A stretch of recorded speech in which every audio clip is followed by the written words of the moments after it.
एक पत्नी हमारे पास आ जाए सवेरे सवेरे, अब वो पत्नी यहां बैठी भी हो सकती हैं। वो पत्नी आई हमारे पास सवेरे सवेरे, बोली गुरुजी हमारा मन भगवान में लग गया है। ये तो बहुत अच्छी बात है, लेकिन हमारे पति जो हैं अभी तक उनका मन भगवान में नहीं लगा, और वो हमारे पास आते हैं और हमारे पास आकर के वो प्रेम का इजहार करते हैं। हमें तो अब सारे विषय वासनाओं से मन हट चुका है, मन भगवान में लग चुका है, लेकिन हमारे पति देवता का मन अभी तक भगवान में नहीं लगा। हम तो ब्रह्मचारी बन के अब रहना चाहती हैं, पर हमारे पति अभी ब्रह्मचारी नहीं बन पाए। क्या करें? हमें बहुत मन से असंतुष्टि होती है जब हमारे पति हमारे पास काम भाव लेकर आते हैं। हमारा मन बेचैन हो जाता है कि हमारे हृदय में जो कृष्ण हैं पता नहीं वो निकलकर बाहर ना चले जाएं। ऐसा उस बहन ने मेरे से सवाल किया कि जब पति काम भाव से अपनी पत्नी के पास आता है तो पत्नी को अच्छा नहीं लगता, क्योंकि पत्नी के अंदर भगवत भक्ति जाग गई है, प्रेम जाग गया है। ये सवाल आप में से बहुत लोगों का भी हो सकता है, बहुत पुरुषों का भी हो सकता है, बहुत स्त्रियों का भी हो सकता है, पर चूंकि सवाल बड़ा अटपटा है तो लोगों को पूछने में भी संकोच होता है, इसलिए हम आपको इसका समाधान देते हैं। मैंने उनको ये बात समझाई, बता दिया उनको, शायद यहाँ बैठी हो तो वो चूंकि ऐसे प्रश्न सवाल माइक में तो वो कर नहीं सकती थी, पर सवाल तो सवाल है, तो हमने उत्तर सोचा कि चलो इस बहाने आपको उत्तर दे दें। प्रश्न समझ में आ गया? अब उत्तर सुनो।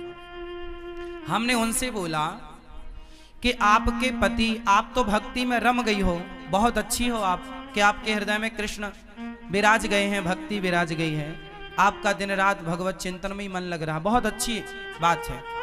लेकिन जो आपके पति हैं अभी उनका मन विषयों में है, और यदि आपने भी इनकार कर दिया कि आप हमारे पास मत आओ तो आपके पति फिर पराई स्त्री के गामी हो जाएंगे, वो दूसरी स्त्रियों के पास जाने स्टार्ट कर देंगे, वैश्याओं का गमन करने लग जाएंगे, वैश्यागामी हो सकता है इसलिए तुम्हारा पति। इसलिए तुम्हारे अंदर तो कोई वासना है नहीं,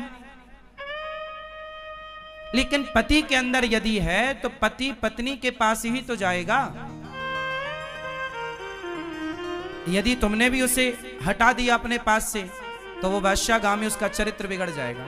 इसलिए तुम्हारा धर्म है। मीराबाई के साथ भी यही था, बिल्कुल सेम। मीरा का विवाह बचपन में कृष्ण से हो गया था, मान लिया था उन्होंने पति कि मेरे तो पति गिरधर गोपाल हैं, लेकिन फिर भी उनके माँ बाप ने जबरदस्ती उनका विवाह भोजराज से कर दिया, जो राणा के बेटे हैं। तो भोजराज राणा के साथ उनका विवाह हुआ। जब उनकी पहली रात आई मिलन की, मीराबाई को बिठाया गया एक कमरे में, सिर्फ दीपक का प्रकाश था, और जो कि रिवाज है घूंघट डाल के मीराबाई को बिठाया गया। तभी रात्रि को, पहली रात्रि पहला मिलन जब भोजराज आए तो मीरा ने अपना दुपट्टा, अपना मुंह खोलते हुए भोजराज से कहा कि ये दुनिया कहती है कि आप मेरे पति हैं, कि ये दुनिया कहती है कि आप मेरे पति हैं, पर मेरी अंतरात्मा तो कहती है कि मेरे पति केवल कृष्ण हैं। लेकिन मेरे मन पर, मेरे प्राणों पर तो कृष्ण का अधिकार है, लेकिन आप व्यवहार जगत में मेरे पति बने हैं। सारी दुनिया तो यही मानती है कि आप मेरे पति हैं, कृष्ण मेरे पति हैं, ये तो केवल मैं जानती हूं। मेरे मन की बातें या मैं जानूं या वो जाने, आप तो नहीं जान पाओगे। तो मेरा मन, मेरे प्राणों पर, मेरे मन पर तो मेरे कृष्ण का अधिकार है, लेकिन आप यदि मुझे अपनी पत्नी मानते हैं तो आपके सामने मेरा शरीर है। यदि मेरे शरीर की भूख है आपको तो मेरे शरीर से आप अपनी भूख मिटा सकते हैं, मैं मना नहीं करूंगी। आप मेरे शरीर से अपनी भूख मिटा लीजिए, लेकिन मेरे मन पर, मेरे प्राणों पर तो मेरे गिरधर गोपाल का ही वश है, कब्जा है। तो इस बात से यह सिद्ध होता है कि यदि आपका पति कामुक है तो फिर आपका धर्म है कि आप अपने पति को भी धीरे धीरे सत्संग से जोड़ें, कथाओं से जोड़ें, धीरे धीरे उसके मन को भी बदलें और उसका साथ दें। आप यदि सोचेंगी कि मैं तो भक्ति में रमी हूं, अब मेरे पति जो मेरे साथ रमण करेंगे तो वो गलत है, वो गलत नहीं है। आपका धर्म है कि आप अपने पति को खुश रखें, प्रसन्न रखें, धीरे धीरे उसे भी सत्संग से जोड़कर। देखो, मन बदला जा सकता है, मन बदला जा सकता है। कैसे? सत्संग से। यदि स्त्री भक्ति करने लग गई और पति को छोड़कर चली गई तो तुम्हारा कल्याण होगा। तुम्हारा धर्म क्या है कि यदि तुम्हारे हृदय की शुद्धि हो गई है तो तुम अपने परिवार के सभी सदस्यों की, अपने पति की, अपने बच्चों की भी शुद्धि करो हृदय की, अपने भक्ति के प्रभाव से, अपने जप, अपने तप के प्रभाव से। यदि आप केवल भक्ति करने लग गई और भाग गई घर से कि अब जी तो मैं तो वृंदावन रहूंगी, मैं तो घर में नहीं रहूंगी, तो ये तो भागना हो जाएगा, ये तो रण छोड़ के भागना हो जाएगा। फिर आपका धाम में आकर के वास करना, अपने पति को छोड़कर, अपने बच्चों को छोड़कर, ये आपका धर्म नहीं है। धर्म तो ये है कि पति और बच्चों के साथ रहकर जो प्रेम आपके भीतर जागा है वही प्रेम पति और पुत्र के भीतर जागा कर उनका भी कल्याण कीजिए और उनका साथ दीजिए। और ये पति पत्नी का अधिकार होता है एक दूसरे के लिए। उस अधिकार से ना पत्नी वंचित करे पति को, ना पति वंचित करे पत्नी को। पति पत्नी दोनों आप खुश हैं, ये बहुत अच्छी बात है। ना तो पत्नी पर पुरुषगामी बने, ना तो पति पर स्त्रीगामी बने। यदि कोई पुरुष पर स्त्रीगामी है, याद रखिएगा, बहुत स्पष्टता से समझिएगा, यदि कोई पुरुष पर स्त्रीगामी है और कोई स्त्री पर पुरुषगामी है तो आप ही बताइए दोषी कौन है? उत्तर दो। यदि आपका पति पर स्त्री गामी है, मीन्स पर स्त्री के पास रहता है, तो इसका जिम्मेदार कौन है? कौन? कौन? यदि पति पर पुरुषगामी है, पर स्त्रीगामी है, तो जिम्मेदार कौन है? और स्त्री यदि पर पुरुषगामी होगी तो जिम्मेदार कौन है? पति पत्नी ही जिम्मेदार है। इसलिए गृहस्थ जीवन में पत्नी का धर्म है। पत्नी को मोहिनी कहा जाता है। पत्नी को क्या बोला जाता है?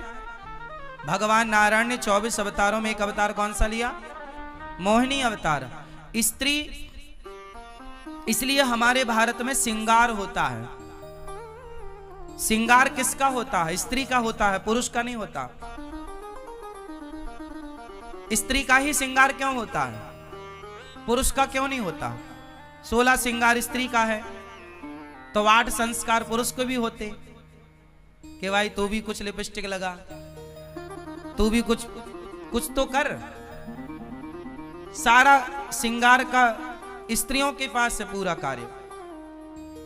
पायल भी वही पहने, चूड़ी भी वही पहने, मंगलसूत्र भी वही पहने, बिछिया भी वही पहने, बिंदिया भी वही पहने, मांग भी वही भरे, काजल भी वही लगाएं। पुरुष के पास श्रृंगार नहीं है कुछ भी। हाँ या ना? बताओ, स्त्रियों को श्रृंगार क्यों दिया गया?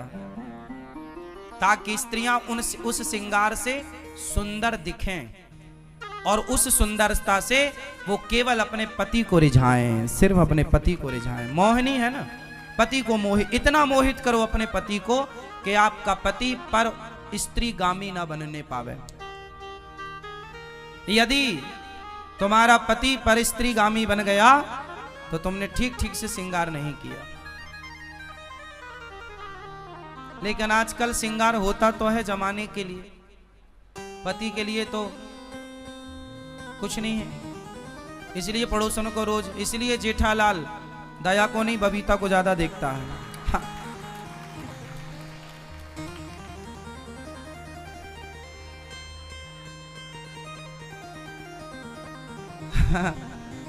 सही है ना?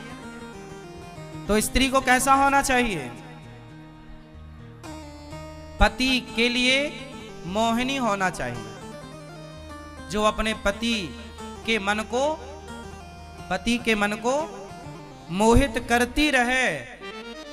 और आपने यदि मोहित नहीं किया तो आपकी पड़ोसन मोहित कर लेगी,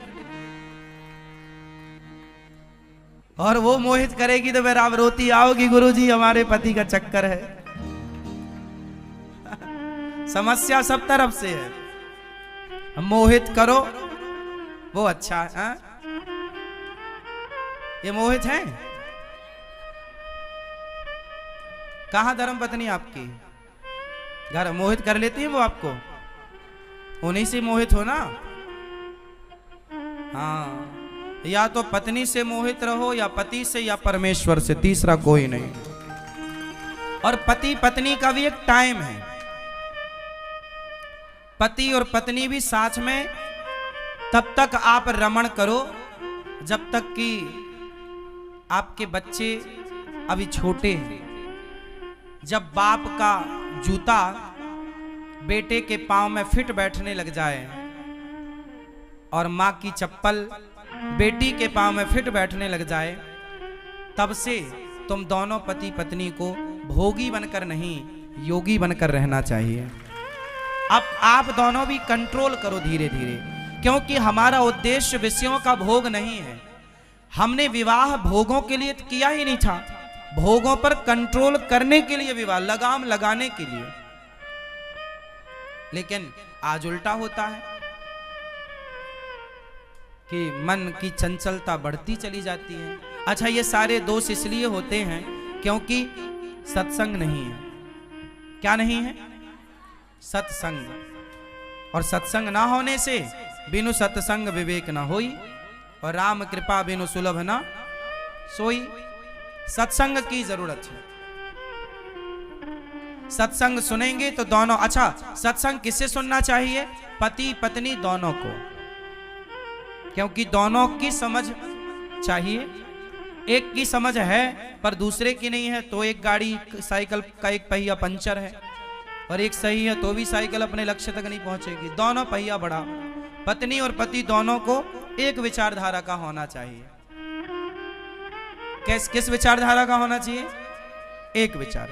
यदि दो विचार हो गए तो उन पति पत्नी में झगड़ा तब होता है जब विचार दो होते हैं। पत्नी का विचार कुछ और पति का विचार नहीं मिलने से पति पत्नी में क्या होता है? तलाक होता है, झगड़ा होता है। और विचार मिल गए तो फिर अर्धांगिनी होता है। हमारे यहाँ क्या होता है? अर्धांगिनी। हमारे यहाँ वाइफ नहीं होती, हस्बैंड नहीं होता। हमारे यहाँ धर्म पत्नी, और धर्म पत्नी है, ये हमारी अर्धांगिनी है। और ये हमारे परमेश्वर हैं, पति परमेश्वर।